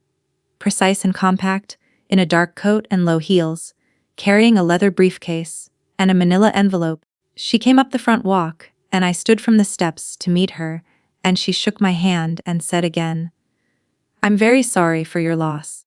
She said it the way people say things that are true and important, and that they have said before in similar circumstances, and mean every time. "Thank you for coming," I said. She looked at the house. "Is she inside?" "Renee, yes." "Then we should go in." We went in. The reception was thinning by 40:46. Most guests had left by 4. And what remained was the specific late reception group of close family and close friends who stay past the natural end of things because leaving feels too final. My father was in the sitting room with his brother from Macon and a woman from the church who had known my parents for 15 years. He looked up when I came in with Margaret. "Dad," I said. "There's someone I need you to meet." He stood. "Gerald Autumn," he said, extending his hand to Margaret. "Margaret Holloway," she said. "I was your wife's attorney. I have some documents I'd like to discuss with you and your family." My father looked at me. I held his gaze. Something moved in his face. Not anger, not suspicion. Something more like the slow arrival of comprehension. The look of a man who is beginning to understand that a situation he thought was one shape is actually a different shape, and that the reconfiguration has been in progress for longer than he knew. "Let me get Renee," he said. He went to find her. She came from the direction of my mother's bedroom. I noted this. She was still moving in and out of that room, and she had been in the house for less than a week as the sole resident. My father had stayed, but his presence in his own home had become a kind of guest. Like quality, the presence of a man who deferred to the person doing the managing. She came into the sitting room with the social composure that was her natural condition, the pleasant attentiveness that she wore in all company situations. And she looked at Margaret with the specific calibrated look of a woman assessing someone. She does not know but intends to understand quickly. "I don't believe we've met," Renee said. "No," Margaret said. "We haven't." She set the briefcase on the coffee table. She took out the manila envelope. "I was Diane Autumn's estate planning attorney. I've been working with Diane since August of last year." Renee's pleasant expression did not change, but something beneath it, some small infrastructure of it, shifted. Almost imperceptibly. Just enough. "I wasn't aware Diane had an attorney," Renee said. Her voice was even. She looked at my father. "I wasn't either," my father said. He looked at Margaret. "What kind of estate planning?" Margaret placed the envelope on the coffee table. "Asset protection and property transfer," she said. "Between August and November of last year, Diane completed a series of transfers of her separate property to her daughter Claire. These transfers are fully executed, notarized, and recorded with Fulton County." She opened the envelope. She began placing documents on the coffee table, one at a time, in order. The commode transfer, the painting deed, the jewelry assignment, the bank account documentation. She placed them carefully, each one flat on the table, each one visible. "I want to make sure everyone has a clear understanding of what these documents cover." Renee looked at the documents. I watched her look at them. She looked at them, the way I had watched her look at things in my mother's house for 4 years. With the specific attentiveness of someone cataloging. But it was a different cataloging now. Not inventory. Assessment of damage. She picked up the jewelry assignment. She read it. She set it down and picked up the commode transfer. She read it. She set that down too and sat very still for a moment. My father was reading the bank account document. His face was doing several things at once. Renee said, "This covers the commode in the bedroom." "The Chippendale commode, yes," Margaret said. "Transferred to Claire Renee Autumn on September 4, 2023. Fulton County Document FC 2023, 428082. And the jewelry. The jewelry assignment was executed October 3rd, Margaret said. All 14 pieces. Claire has been the legal owner since that date." Renee set the document down. She looked at me. I looked back. I did not say anything. There was nothing I needed to say. The documents were on the table. They said what they said. My mother had built this moment to require no words from me. Just my presence, and the card in my purse, and the fact of having called the number on it. This was handled before she died, my father said. Not a question. A statement. The statement of a man fitting pieces together. Everything was completed by November 17th, Margaret said, well within the period when Diane was fully legally competent to execute these instruments. She paused. She wanted you to know that, Gerald. She told me specifically to tell you. That she was clear and certain, and that she had done this for Claire, not against anyone. My father set down the bank account document. He looked at the window. Outside, the last of the March light was going out of the garden. My mother's garden. Still hers, in the ways that mattered. He said, "How much is in the account?" $102,620, Margaret said. Plus interest accrued since October 29th. He nodded. He kept looking at the window. Renee had not moved for approximately 90 seconds. She was sitting with the document she had last read still in her hand. Not looking at it, looking at the table. Her composure was intact, but it was working harder than usual. I could see it working. The specific effort of a person maintaining an expression that no longer matches what is happening underneath it. "What about the bedroom?" she said finally. Her voice was careful. "The paintings, transferred September 11th, Margaret said. Fulton County Document FC 2023-15-103. The books?" Renee said. Margaret looked at her. "The books were never Diane's separate property," she said. "They were purchased during the marriage, and are part of the marital estate." She paused. "But they were also not appraised or transferred. Their disposition is a matter for Gerald and his estate, not for this document set." I did not say, "But they are going to stay exactly where they are." I did not say it because Margaret had told me, in our phone call that afternoon, something my mother had also anticipated. My mother had written a letter to my father. Separate from the legal documents. Personal. In Margaret's keeping. To be delivered at this meeting. Margaret had said. She was very clear about what she wanted the letter to do. She slid an envelope across the table toward my father. Gerald's name, in my mother's handwriting, on the front. "Diane asked me to give you this today," Margaret said. "It's personal. You don't need to read it now." My father picked it up. He held it in both hands. He looked at his wife's handwriting on the envelope with the look of a man who is not going to cry in a room full of people, but is expending a significant amount of effort to maintain that position. He put the letter in his jacket pocket. Renee looked at my father. She looked at the documents on the table. She looked at me. She started to say something. Then she stopped. The thing she had started to say. I do not know what it was. An objection, possibly. A reframing. The opening move of a negotiation. Whatever it was, she looked at the table with its documents, at my father with his wife's letter in his jacket pocket, at Margaret Holloway with her briefcase, and her 40 years of estate law practice, and her absolute command of every piece of paper on that table. And she decided not to say it. She set down the last document she had been holding. She stood up. She said she was going to check on something in the kitchen. Then she left the room. My father watched her go. Margaret began to gather the documents back into the envelope, organizing them in order. The efficient movements of a person who does this routinely and knows exactly how long it takes. The men with the dolly, I said. Margaret looked up. Renee had arranged for 2 men to move the commode today, I said. They were in the bedroom this afternoon when I came in. I don't know if they've already taken it. Margaret set the envelope down. She looked at my father. Gerald, she said. The commode transferred to Claire on September 4th. If it has been removed from this house today, that is removal of property that legally belongs to Claire Renee Autumn. I want to make sure you understand that. My father was very still for a moment. Then he stood up. He walked to the hallway. I heard him make a call, brief, 2 minutes. His voice low and controlled in the way it got, when he was managing something he had not expected to have to manage. He came back. It's still in the garage, he said. They had it on the dolly but hadn't loaded it.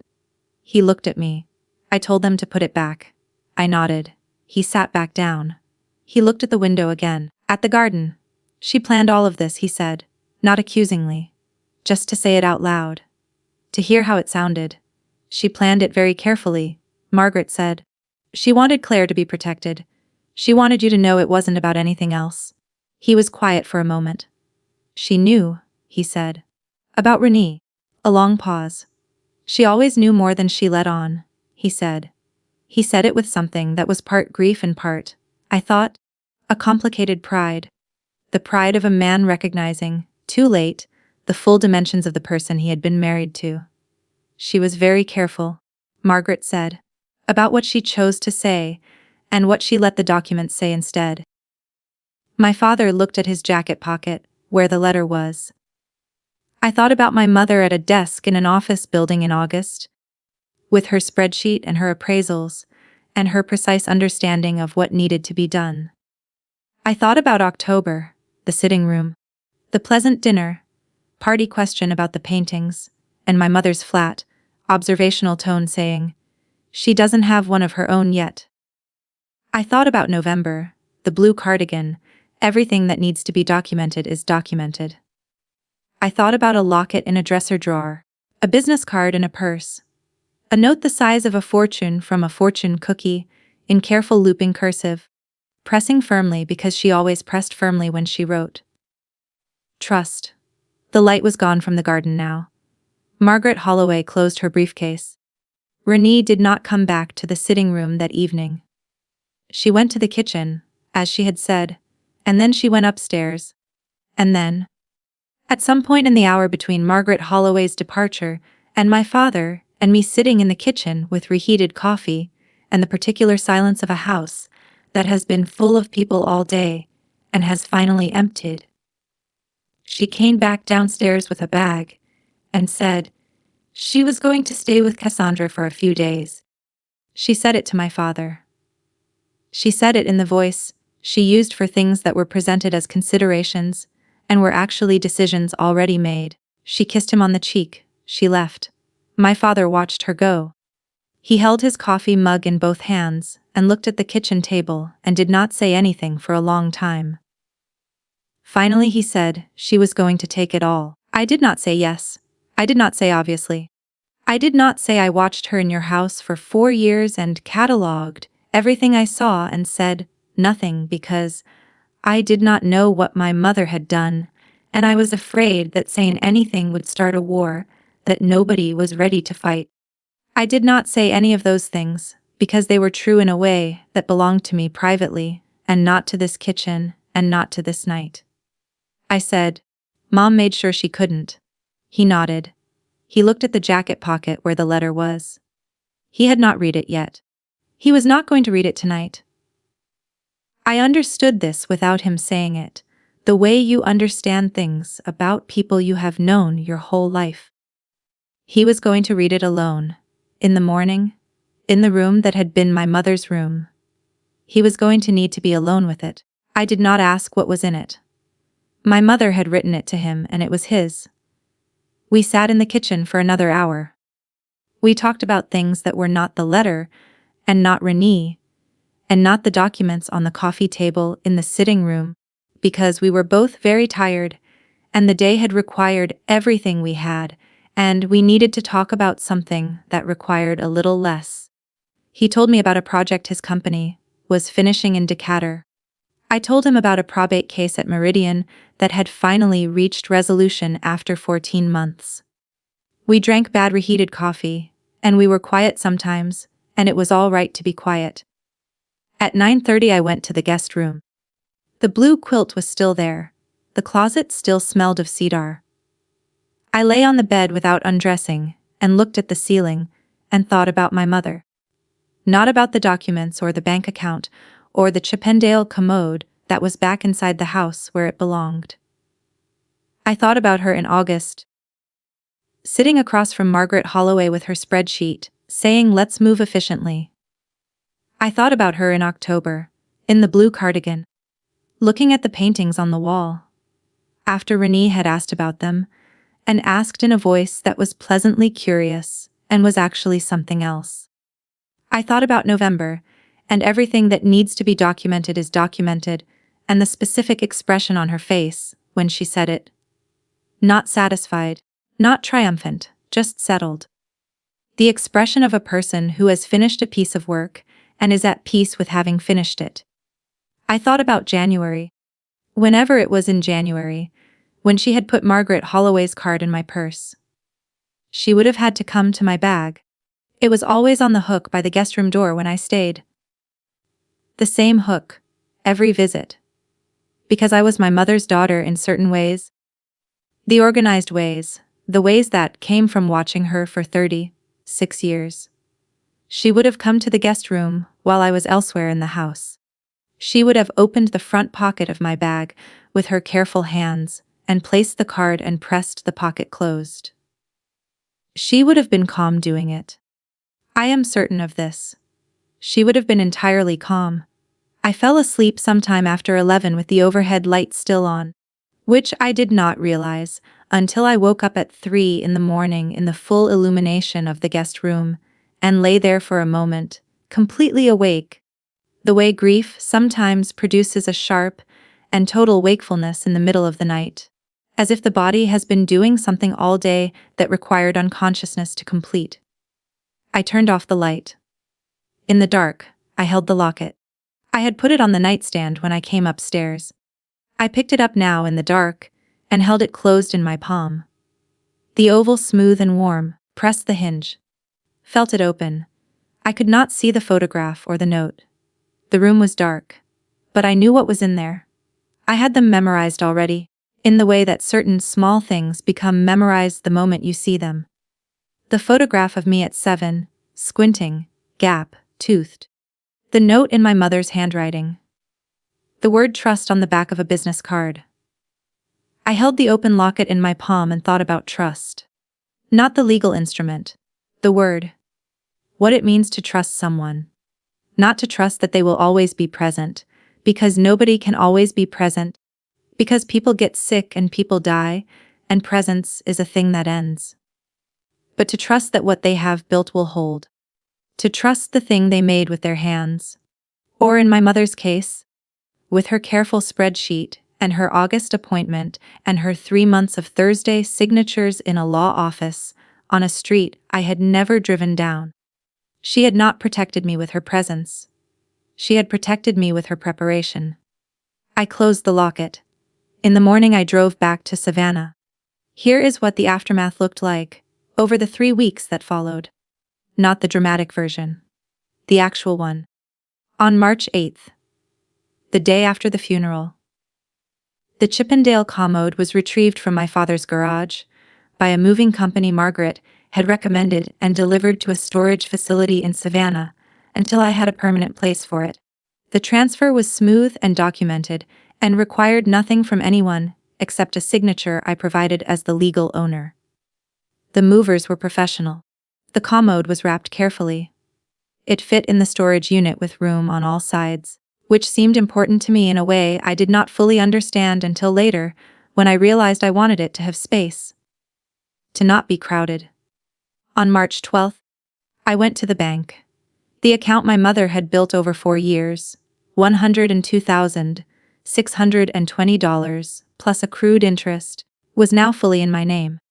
The banker who assisted me was a woman in her 50s who did not ask unnecessary questions and process the ownership transfer with the quiet efficiency of someone who understood that people who came into banks at 9 in the morning with estate documents had already had a difficult enough time. I thanked her. She said, "Your mother left things very well organized." I said she always did. On March 15th, Margaret filed the final paperwork, formally notifying the relevant county offices that the transfers were complete and uncontested. No challenge had been received. No challenge was expected. Renee's attorney, a man named Clifford Webb, who was apparently known to Margaret in the way that attorneys in the same city who practice in overlapping areas of law come to know each other, had contacted Margaret's office on March 9th to request a copy of the transfer documentation. Margaret had sent it. There had been no further contact. What Renee had gone to Cassandra's to do was, I believe, to sit with the specific experience of having moved through a house for 4 years, cataloging and planning, and gradually taking ownership of everything she could reach, and arriving at the afternoon of a funeral with 2 men and a dolly and the complete conviction that what she was about to do was available to her. And then finding, in the space of 90 minutes, that none of it was. That the thing she had been positioning herself for had been quietly, completely, and legally removed from her reach 8 months before she reached for it. I do not know what that felt like. I have thought about it, and I find I do not have access to the experience from the inside. From the outside, it looked like sitting very still in my father's sitting room with a document in your hand, and then going to get something in the kitchen, and not coming back. What I know is that Renee returned to my father's house 11 days later. She returned with a different approach than she had left with. Quieter, more careful, more aware that the house she was living in had dimensions she had not fully mapped. She and my father have been navigating something since then that I am not close enough to see clearly, and that is, in the end, between them. My father read my mother's letter on March 8th. He has not told me what it said, and I have not asked. But something in him changed after he read it. Some quality of his attention to his own house, to the things in it, to the way he moved through it. He began in small ways to be more present in it, to notice what was there. He called me in late March, on a Sunday evening. "I found a photograph," he said, "of your mother and me at the beach. Early 90s. I'd forgotten we had it." He paused. I put it back on the wall. I did not ask which photograph had come down to make room for it. "Some things restore themselves," I said. He was quiet for a moment. "Then your mother. She always knew things before I did." "Yes," I said. "I don't know if I understood that enough. While she was here." "No," I said. "But I think she understood that you might not.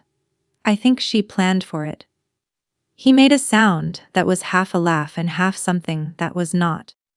The sound of a man who has received, too late to give proper thanks for it, a demonstration of how well someone knew him. "She was something," he said. "She was," I said. We hung up. In April I received a package from Margaret Holloway's office. Inside, a letter from Margaret and a second envelope. The letter explained that my mother had left one additional item in Margaret's keeping. Not a legal document, not part of the estate planning. Just something she had asked Margaret to deliver after everything else was settled. "After the dust," she had apparently said. "When the dust settles." The second envelope had my name on it. My mother's handwriting. The same careful, looping cursive. I sat at my kitchen table in Savannah for a long time before I opened it. Inside was a single page. One side. Her handwriting, but more compressed than usual. She had been conserving space, or conserving energy, or both. The date at the top, November 17th, 2023. The day of the final meeting with Margaret. The day she had signed the summary document. The day she had said, "Everything that needs to be documented is documented." The letter said, "Claire, by the time you read this, the paperwork is done." And you know what I did? I want to tell you why I didn't tell you while I was doing it. It wasn't because I didn't trust you. You are the most capable person I know. I have watched you do this work for other people for 10 years, and I know exactly how good you are at it. It was because I wanted you in the chair, not behind the desk. Not on the phone with an appraiser, or reviewing transfer documents, or managing the timeline. In the chair beside my bed with the library books and the bad documentary about the coast. That was the job I needed you for. Nobody else could have done that job. I handled the other thing because it was mine to handle. I had 4 years of watching Renee move through that house, and I understood something that your father didn't, and that you couldn't see clearly because you were watching me and not her. What she was doing was slow and patient, and she would have gotten there eventually. I made sure she didn't. The commode was your grandmother's. The ring was mine before I was Gerald's wife. The paintings I chose myself over 20 years, and they know the walls they belong on.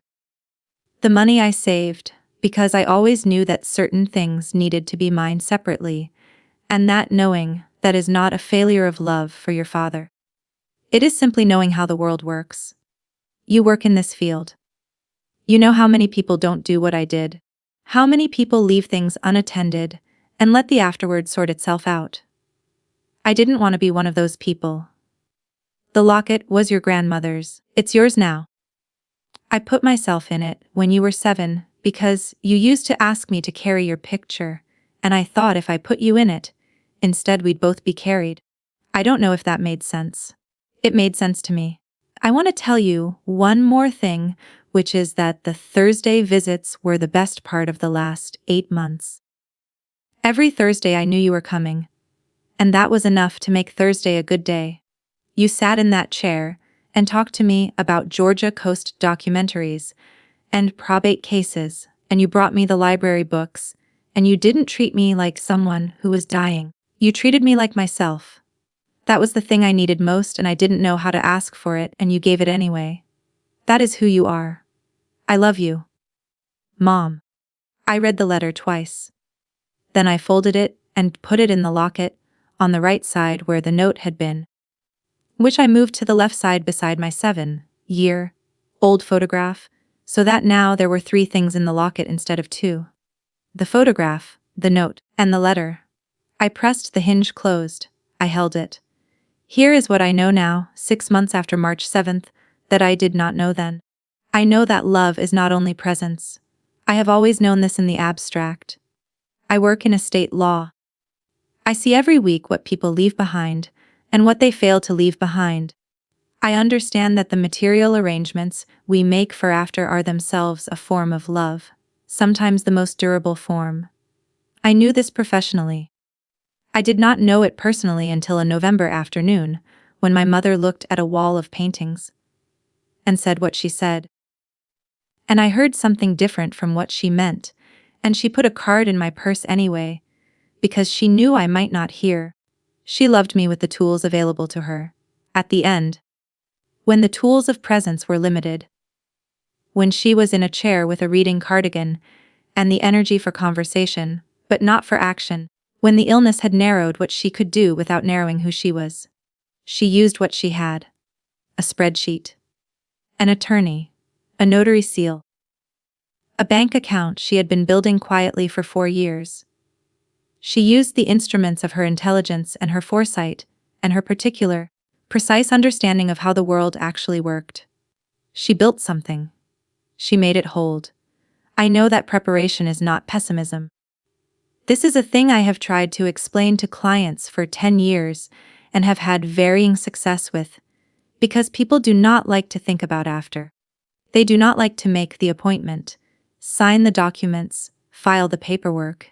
It feels like conceding something, like agreeing that bad things happen, that the people you love will die, that the arrangements made in the assumption of permanence are not permanent. People resist it.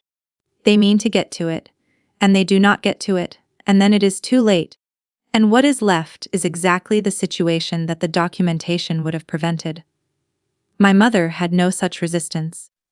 She had watched her daughter do estate work for 10 years. She had listened to the cases I brought home.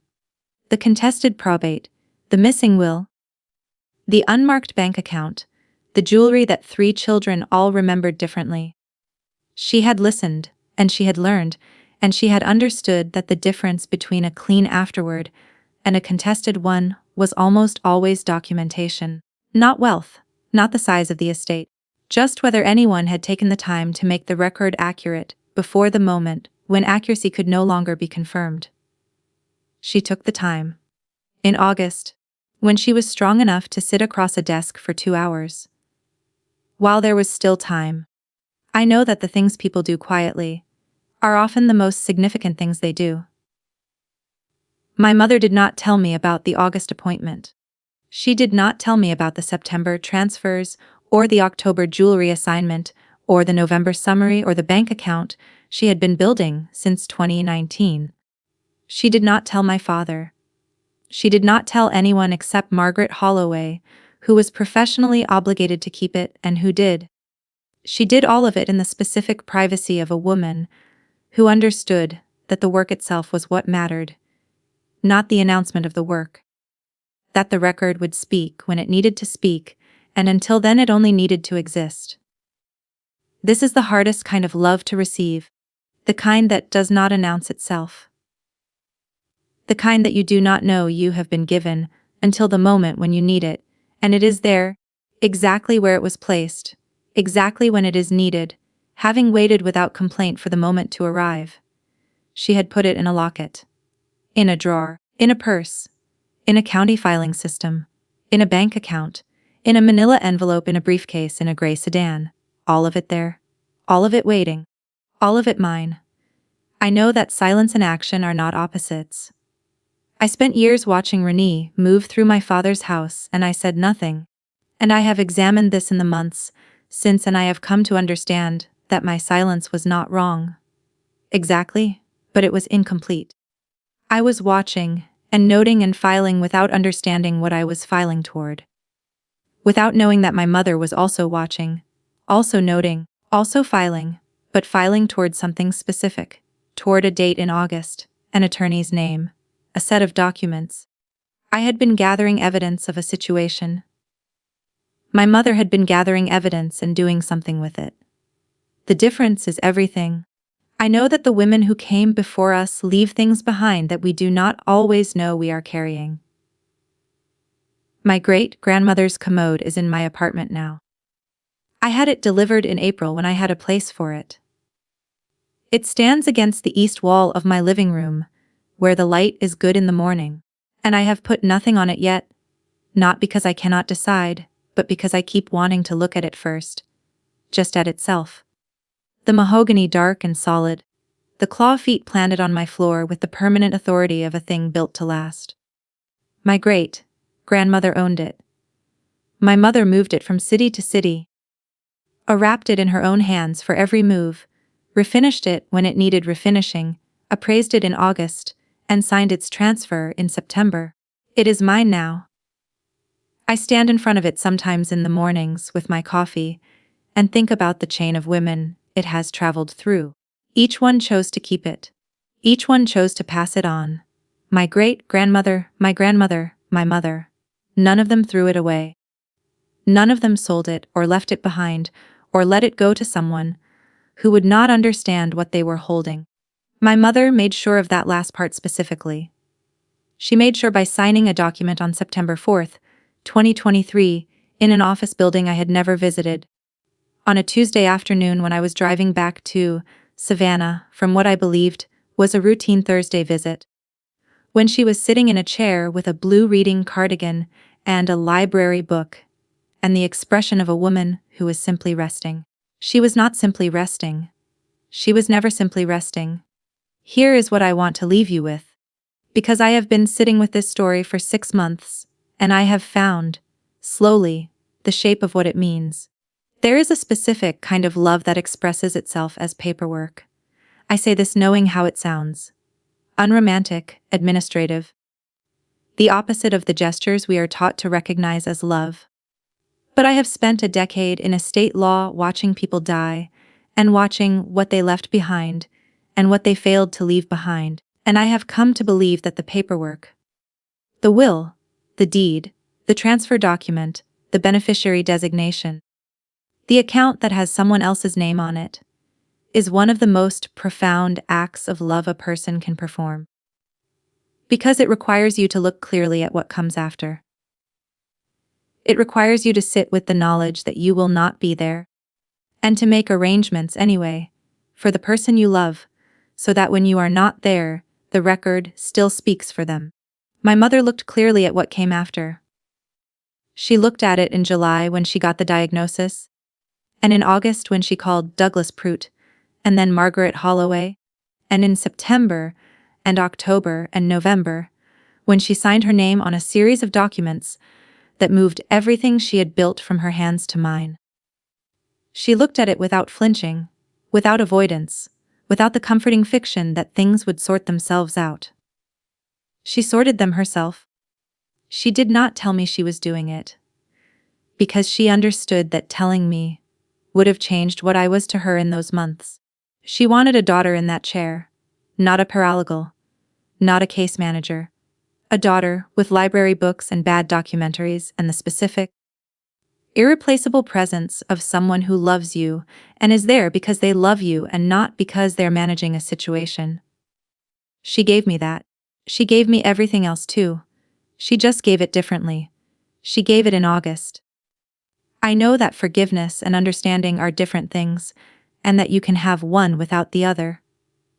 I have thought about Renee, about what it means to watch a woman move through my mother's house for 4 years with that specific quality of attention, the cataloging, the assessing, the quiet positioning, and to try to understand where it came from. She was not born the kind of person who shows up at a funeral with 2 men and a dolly. She became it through whatever her life had been, through whatever she had learned about security and loss, and the way things disappear if you do not secure them first. I understand this, in the abstract and clinical way that I understand the motivations of parties in contested estates. I understand it, and it does not change what she did, and both of those things are true simultaneously. I have made no effort to contact her. She has made no effort to contact me. We exist in the comfortable mutual understanding of 2 people who are not going to pretend that something was not what it was, and who have enough other things to do with their time. My father is finding his way. He called me in April with a photograph. He calls on Sundays now, which he never did before. I was always the one who called, when I called, which was not always. Now he calls on Sundays in the early evening, and we talk about his projects and my cases, and sometimes about my mother. In the way that you talk about someone who has been gone long enough that the conversation can breathe. He is reading, he told me last week. He found her library. He has been working through the shelves. Starting where? I asked. The beginning, he said. She organized them alphabetically. Of course she did, I said. He laughed. The real kind. The commode is in my living room. The paintings are wrapped in storage until I have the right walls for them. The jewelry is in a box that I keep in the top drawer of my dresser. The one that is mine, in my apartment, with my name on the lease. The ring I have not worn yet. I take it out sometimes and hold it, the platinum cold, the diamond catching whatever light is available. I put it back. I will know when it is time to wear it, the same way my mother knew when it was time for everything else. The locket I wear every day. If this story found you carrying something alone, if you are the person managing, arranging, handling, filing, doing the work that nobody sees, because you decided that doing it was more important than anyone knowing you were doing it, I want you to hear this. The work matters. The quiet, specific, precisely executed work of building something that will hold. It matters. It does not require an audience. It does not require the people you are doing it for to know you are doing it. It requires you to make the appointment in August, while you are still strong enough to sit across a desk for 2 hours and answer questions and sign your name clearly. It requires you to trust the document. My mother trusted the document. She was right to. She was right about most things. I understood this before March 7th. In the general way, you understand things about the people who raised you. I understand it now in the specific way. In the August appointment, and the September deed, and the October jewelry, and the November summary, and the January business card, and the locket in the dresser drawer, and the note the size of a fortune cookie, pressed flat on the right side. Trust. She meant it as an instruction. Call this number, trust this attorney, trust that I have handled it. She also meant it as a description of what she had given me. Her trust. In me. In the paperwork. In the record that would speak when it needed to speak. In a daughter who would find a locket, and press the hinge, and read a note, and make a phone call, on the afternoon of the worst day of her life. I pressed the hinge. I made the call. She knew I would. That was how she loved me. If this story reached you in a moment, when you need to hear that the people who love you most may be doing things for you that you cannot see yet, that the record being built on your behalf may already exist in a drawer you have not opened, then it was worth telling. Make the appointments. Sign the documents. Trust the record. And if someone has put something in your pocket that you have not yet opened, open it. Your name is in there. Take care of yourselves. I'll see you in the next one.